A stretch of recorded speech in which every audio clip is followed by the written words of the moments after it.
Përshëndetje miq. Pas fitoreve dhe sukseseve spektakolare të Turqisë në arenën ndërkombëtare, e sidomos në rajonin e Kavkazit, filluar me fitoren e madhe të Azerbejxhanit ndaj Armenisë në Nagorno-Karabakh, fitore kjo e cila i dedikohet natyrisht edhe Turqisë, pas sukseseve të mëdha që janë arritur në parafrimin me shtetet turke të ish bashkimit sovjetik për të krijuar një shtet të përbashkët, kufijt e së cilit do të puqeshin me kufijt e Kinës, pas sukseseve marramense të Turqisë në ujrat e Mesdheut lindor, ku doli fitimtare ndaj bllokut apo aleancës e cila u pati krijuar midis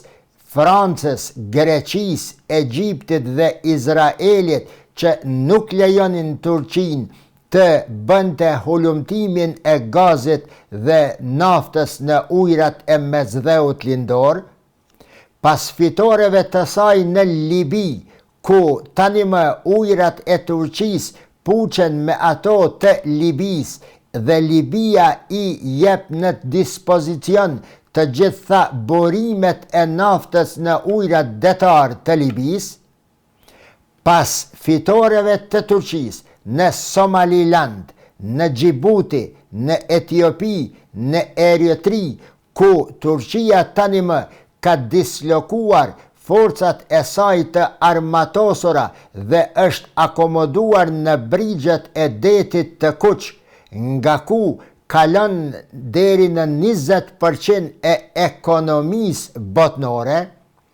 pas sukseseve të paimagjinueshme në plot kuptimin e fjalës gjithashtu, të përparimit në fushën e armatimit e sidomos në aviacion, dhe së fundmi, pas fitores spektakolare të Turqisë në Siri, ku demoloi rolin e Iranit dhe të Rusisë dhe ku u bë faktori determinant në politikat e ardhshme të Sirisë,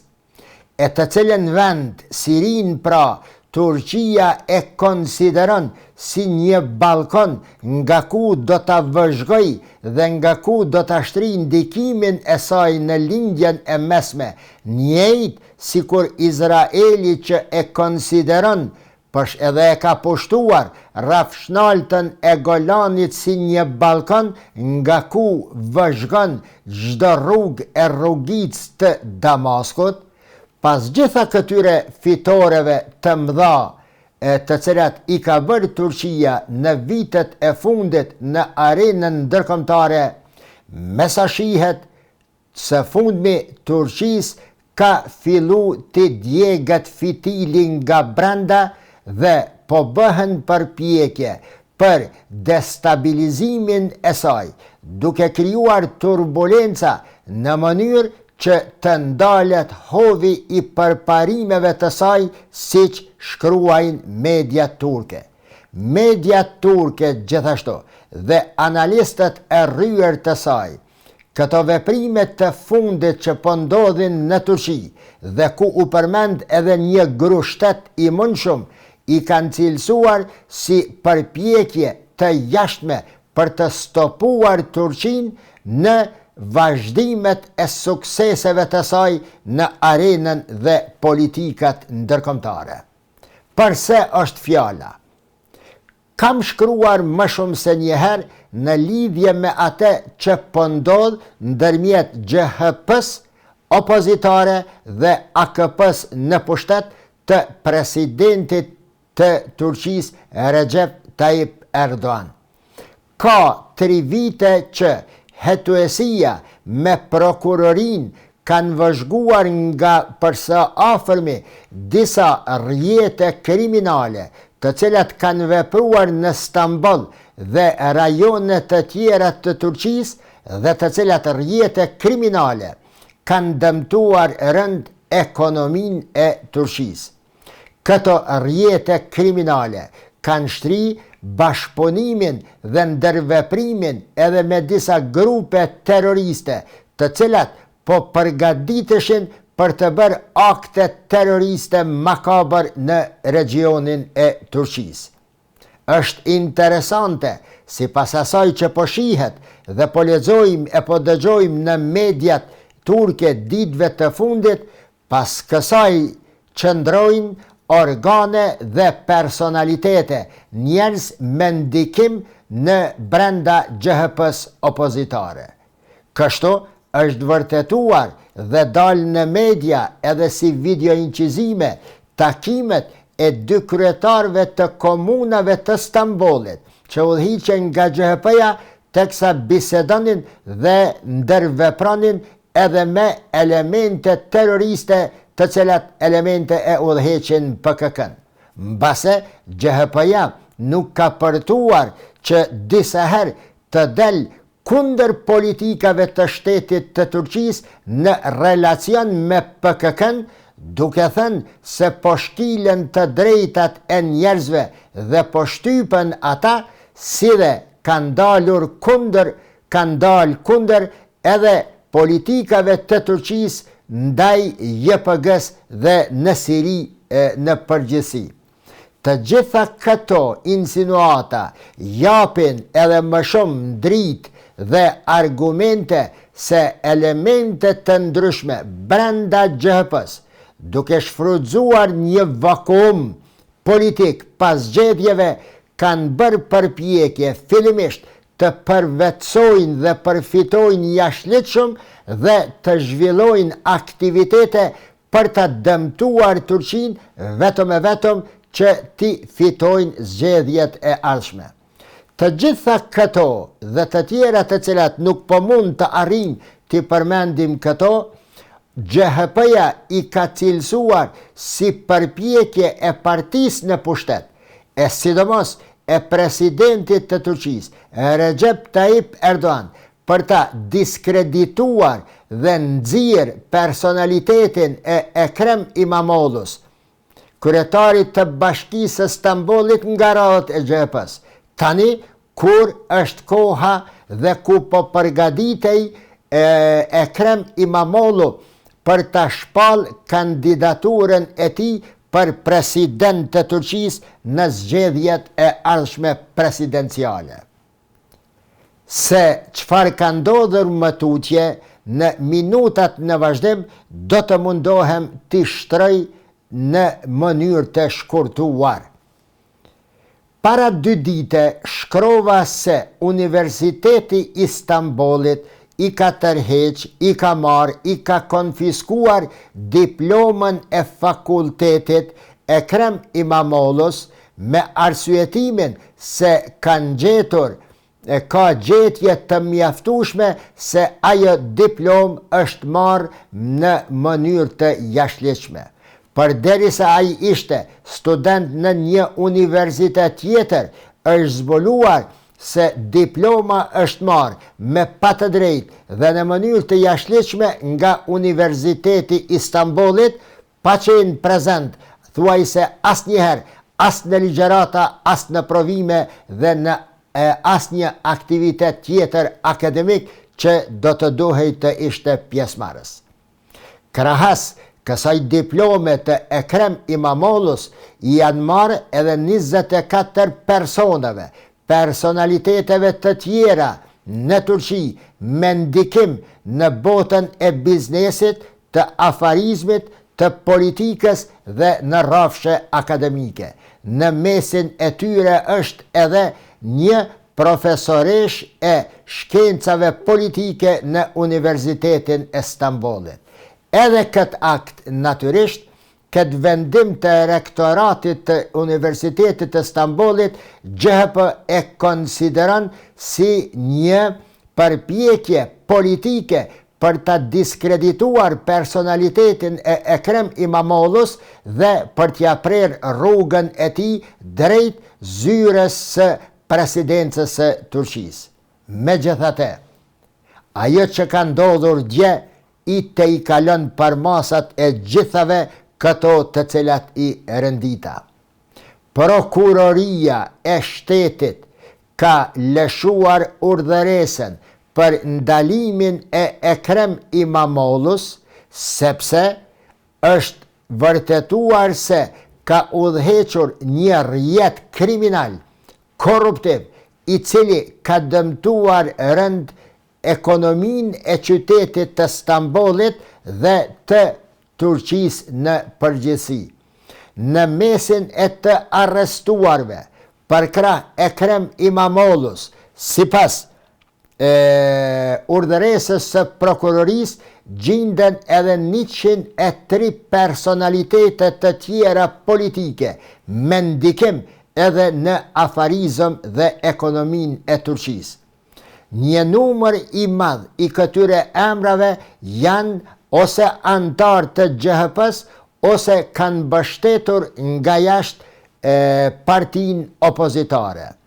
Është zbuluar gjithashtu se janë bërë përpjekje brenda partisë së GHP-s nëpërmes kryetarëve të komunave të saj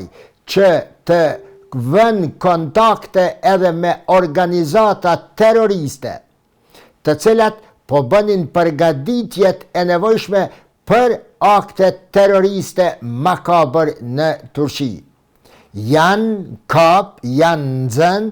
2 kryetar të komunave që udhëhiqen nga GHP-ja. Natyrisht, edhe këto veprime të GHP-s e të prokurorisë së shtetit të Turqisë, partia e GHP-s, e themeluar kohë më parë nga Ataturku dhe udhëhequr për dekada nga Ismet Inëni, i shpall dhe i cilëson si veprime të jashtëligjshme nëpërmes së cilave Recep Tayyip Erdogan dëshiron që ta stopojë suksesin e ardhshëm dhe shtrirjen dhe fitoren edhe më të madhe të GHP-s në zgjedhjet e ardhshme. Dje, hiç më larg se dje, kryetari i degës së Stambollit nga radhët e GHP-s, Özgür Çelik, ka cilësuar veprimet e fundit si grushtet në Turqi që po ndodh nëpërmes metodave të sofistikuara dhe ka bërë thirrje për dalje në rrugë dhe për t'i terruar sheshet dhe rrugët e Stambollit. Si kundërpërgjigje ndaj kësaj, sot në mëngjes, Guvernatoria e Stambollit, apo si quhet në gjuhën turke, Valiliku i Stambollit, njofton se për 4 ditë janë ndaluar të gjitha llojet e takimeve, tubimeve, revoltave, demonstratave dhe njoftimeve për shtyp vetëm e vetëm për të parandaluar veprime provokuese të cilat i dëshiron GHP-ja. Gjithashtu, stacioni i metros Taksim është mbyllur deri në një njoftim të dytë. Sipas vendimit të cilën e lëshon Guvernatoria e Stambollit, i është ndalë qarkullimi për deri me 29 të këtij muaji në disa rrugë dhe sheshe të Stambollit nga ora 12 e natës deri në 6 të mëngjesit. Veprimet e këtilla, të cilat sipas prokurorisë ka gjetje se elemente të GHP-s duke kontaktuar me elemente terroriste të PKK-s, kanë përgatitur strategji nëpërmes së cilave mund të dëmtohej rënd siguria dhe qetësia qytetarëve të Turqisë. Shikuar në media turke, vërehet një konsolidim absolut i gjithë asaj që ka ndodhur deri më tani, ku shumica dërmuese e këtyre medjave e shkruajnë dhe argumentojnë se pas këtyre rrjeteve kriminale të cilat janë bërë nga njerëz me ndëkim në GHP, qëndrojnë pas gjitha këtyre edhe elemente të huaja të cilat po dëshirojnë gjithsesi të ndalin hovin e zhvillimit ekonomik dhe ushtarak të Turqisë. Natyrisht, vitin e kaluar,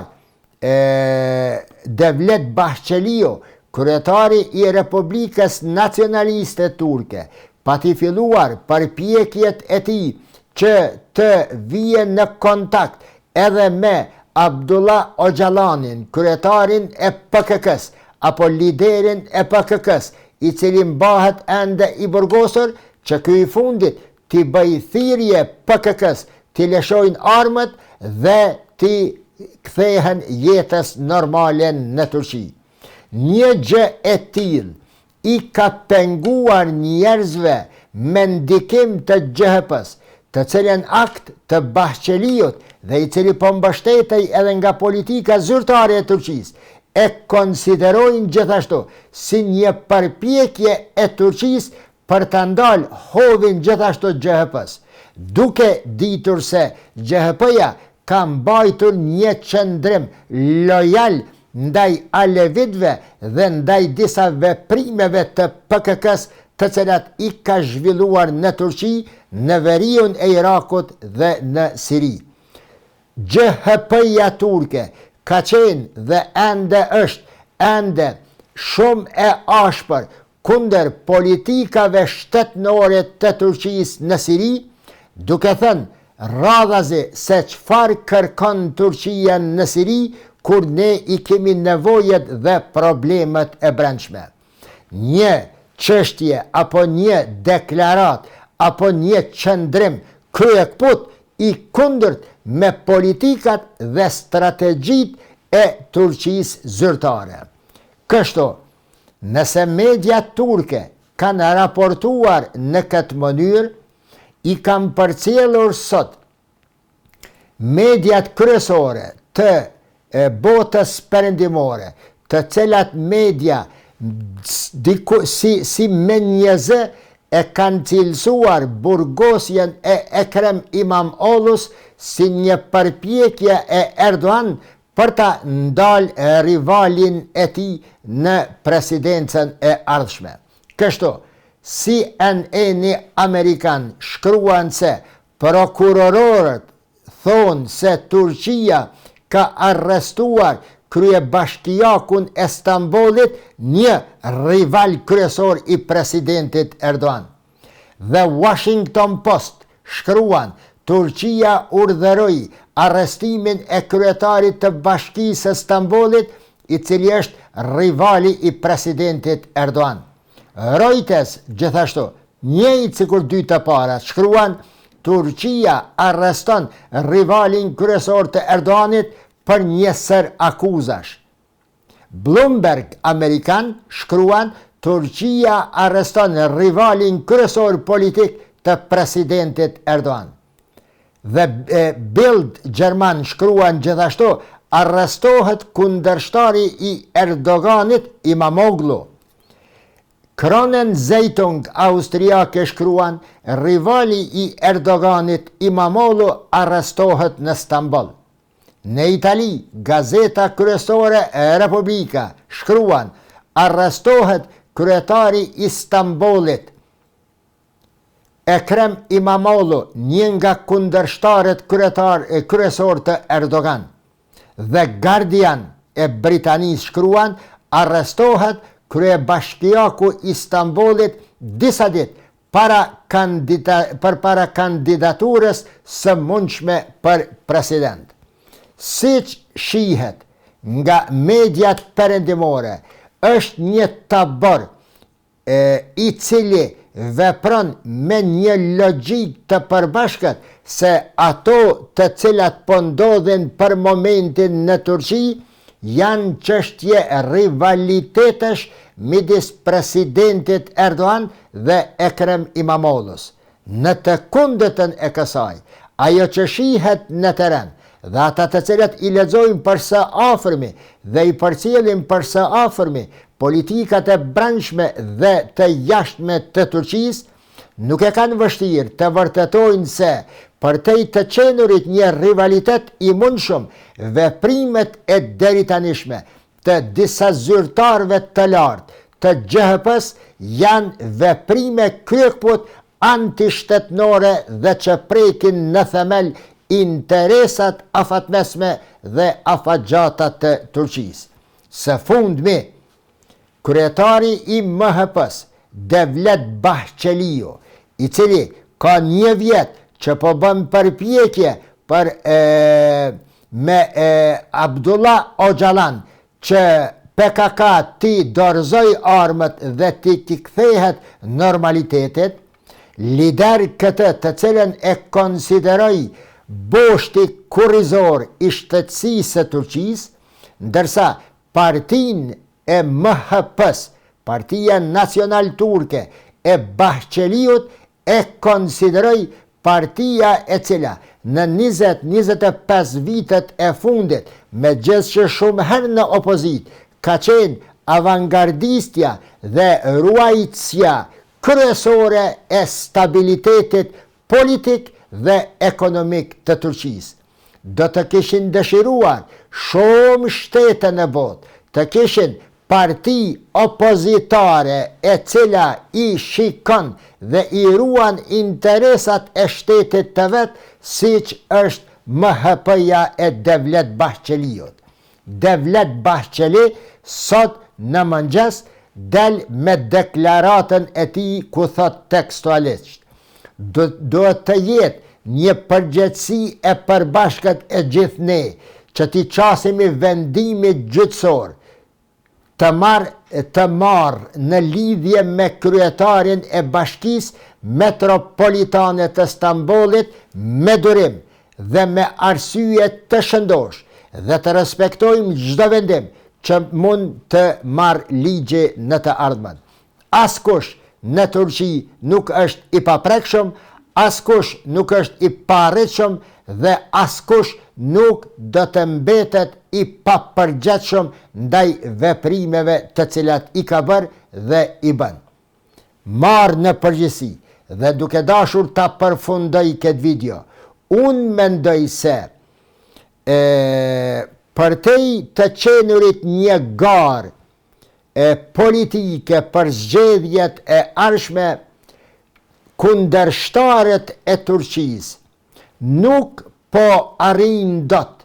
ta kuptojnë realitetin e krijuar në marrëdhëniet ndërkombëtare, realitet ky në të cilin Turqia është fuqizuar viteve të fundit deri atje, sa në shumë rajone gjeografike të botës, në shumë poteza dhe momente të ndjeshme në arenën ndërkombëtare, po luan një rol edhe më të fuqishëm, edhe më ndikues dhe reflektues se vendet më të fuqishme të Bashkimit Evropian. Andaj, mendoj unë, nuk është larg mendve që, edhe njerë po them, për te rivalitetit politik brenda Turqisë të qëndrojnë pas gjithë këtyre ngjarjeve edhe shtetet të cilat nuk po mund të dërojnë dhe të ballafaqohen me realitetin e ri në të cilën është krijuar Turqia si një faktor kryesor në politikat rajonale dhe një ndër faktorët më kryesor në arenën ndërkombëtare. Deri në një video të radhës, mirëmbëjtje.